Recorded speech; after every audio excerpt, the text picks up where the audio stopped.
किसान हरिराम अपना रोज का काम कर रहा है, जैसे धान देना, पशुओं को खाना देना। उसके बच्चे भी रोज की दिनचर्या के कार्य कर रहे हैं, जैसे कोई झाड़ू लगा रहा है, कोई साफ सफाई कर रहा है और अपने दोस्तों के साथ खेल भी रहे हैं। कभी दूसरा किसान अपने बच्चों के साथ वहां से गुजरता है और हरिराम से कहता है, अरे हरिराम, बच्चों को काम पर क्यों लगा रखा है? इन्हें स्कूल क्यों नहीं भेजते? देखो, मैं तो अपने बच्चों को स्कूल ही छोड़ने जा रहा हूं। लेकिन हरिराम उसकी बातों को नजरअंदाज कर देता है। एक दिन उसे कुछ पैसों की जरूरत पड़ती है और वो साहूकार के पास कर्जा मांगने जाता है।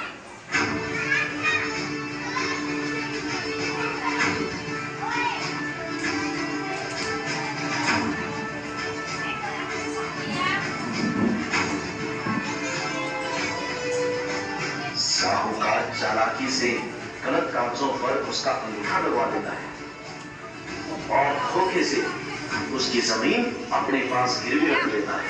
उसे पैसे भी पूरे नहीं देता।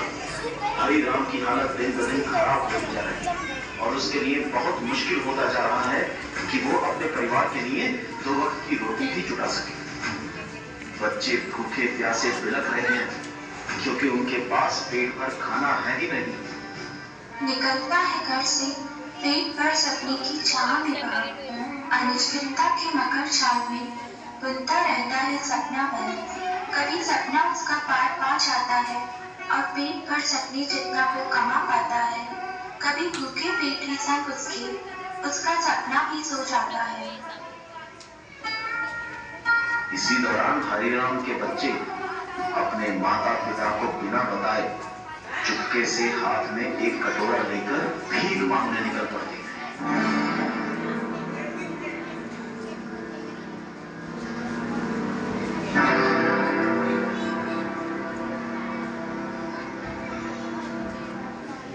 सड़क पर बहुत लोग उन्हें पैसा देने से मना कर देते हैं। कुछ लोग नफरत की नजर से भी देखते हैं। ये सब देखकर बच्चे मन ही मन बहुत दुखी होते हैं। और ये क्या, कोई आदमी आकर उनके हाथ में 2 रोटियां और कागज की एक पुड़िया रखकर चला जाता है। जैसे ही बच्चे उस पुड़िया को खोलते हैं, उनमें से आ रही बदबू के कारण उनका मन खराब हो जाता है। लेकिन करे क्या, भूख भी बर्दाश्त नहीं हो रही और एक दूसरे से छीन कर सभी बच्चे उस बदबूदार खाने को ना चाहते हुए भी खाने के लिए मजबूर हो जाते हैं। जब घर जाने लगे तो उस बच्ची ने रास्ते में एक खिड़की से झांक कर देखा कि एक स्कूल लगने वाला है और बच्चे कक्षाओं की तरफ बैग लिए खुशी खुशी भाग रहे हैं। क्या हाल है? बढ़िया भाई। नहीं, दीदी के यहाँ स्कूल में फंक्शन हो रहा है। हाँ, आवाज़ नहीं आ रही क्या पीछे से? नहीं, सब जगह बहुत महंगी टिकट है भाई उसकी। अब तो 250 प्लस है, 300। सुस्ती तो फिर अगले संडे करोगे ना। अगले संडे फिर वहाँ पे है आशिफ अली रोड पे, वहीं जाना पड़ेगा जामा मस्जिद के पास, क्योंकि वही सबसे सस्ती टिकट है।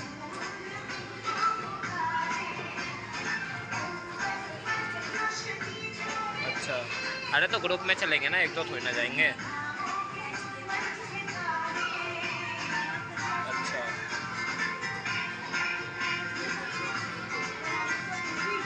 अच्छा अच्छा, ओके ओके, समझ गया।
उसे देखकर जैसे ही उसका चेहरा अपनी तरफ घुमाता है तो उसकी बेटी उससे जिद करने लगती है कि वो भी पढ़ना चाहती है।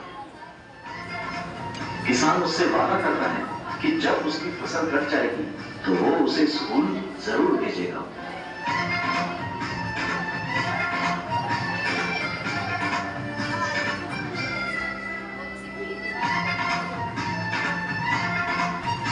अब किसान अपने खेतों में खड़ा ऊपर आसमान की तरफ देख रहा है और इंतजार कर रहा है कि कब बारिश हो, कब फसल कटे, लेकिन ना बारिश होती है न कहीं से पैसे आते। हालत दिन ब दिन खराब होते जा रही है। न भूख होती और ना ये परेशानियां खत्म होती।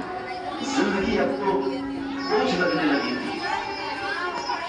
इतने में उसका एक किसान मित्र उसे इस हालत में देखकर उसके पास आता है और उसे पीपीवी स्कीम के बारे में बताता है। पीपीवी का अर्थ है प्रोटेक्शन प्लांटेशन वैरायटीज। वो उसे साहूकार के पास जाने के लिए कहता है।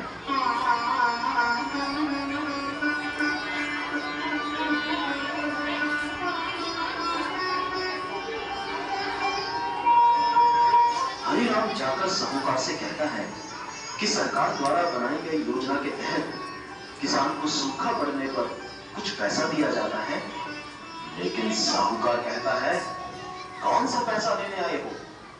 मेरे पास तुम्हारी कोई जमीन नहीं है। वो जमीन तो तुम खुद ही मेरे नाम कर चुके हो। देखो तुम्हारा अंगूठे का निशान। चलो चलो भागो यहां से, मेरे पास तुम्हें देने के लिए कुछ नहीं है।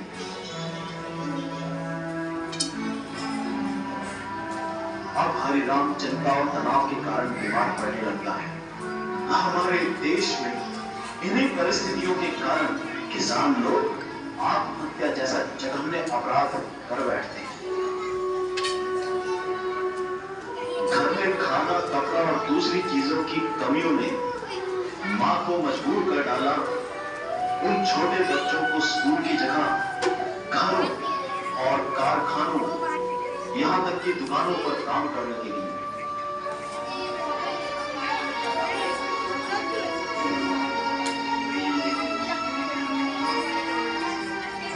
एक दिन इसकी बेटी ने जिस घर में वो काम करती थी वहां पर पिता को उनकी मां से बात करते हुए सुना कि सरकार ने इसी साल 2017 में बहुत ही अच्छा निर्णय लिया है कि हर गरीब परिवार की एक बेटी को मुफ्त शिक्षा दी जाएगी। वो बच्ची ये सुनकर बहुत खुश हुई और घर जाकर अपनी मां को सारा हाल कह सुनाया।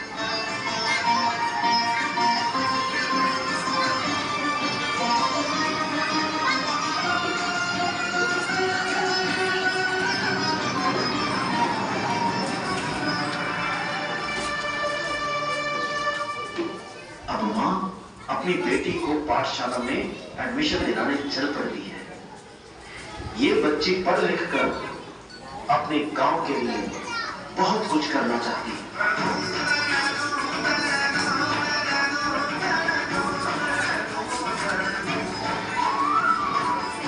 और जब पढ़ाई पूरी कर लेती है तो खुद भी टीचर बन जाती है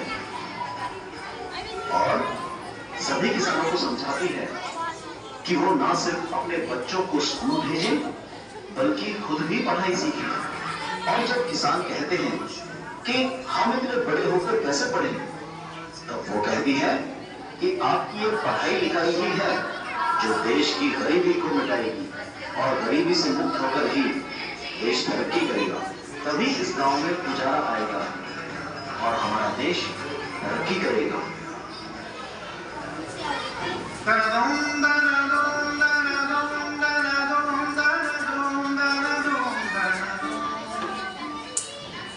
और किसानों की पढ़ाई के कारण ही आखिरकार साहूकार से उनकी जमीनें उन्हें वापस मिलती हैं। हमें लिखना है, पढ़ना है, आगे ही बढ़ना है, आते हैं हम ये कसम।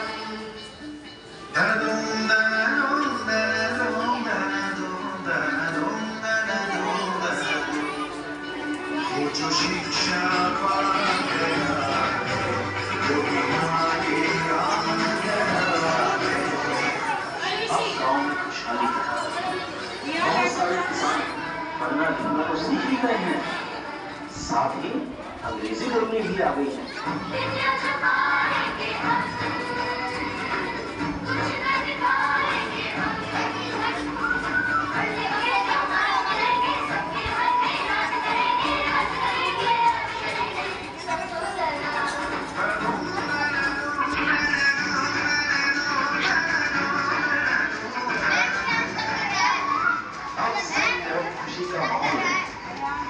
महकते हुए फूलों की खुशबू इशारा कर रही है कि अब ये देश उन्नति के रास्ते पर है। अब ये देश उन्नति के रास्ते पर है।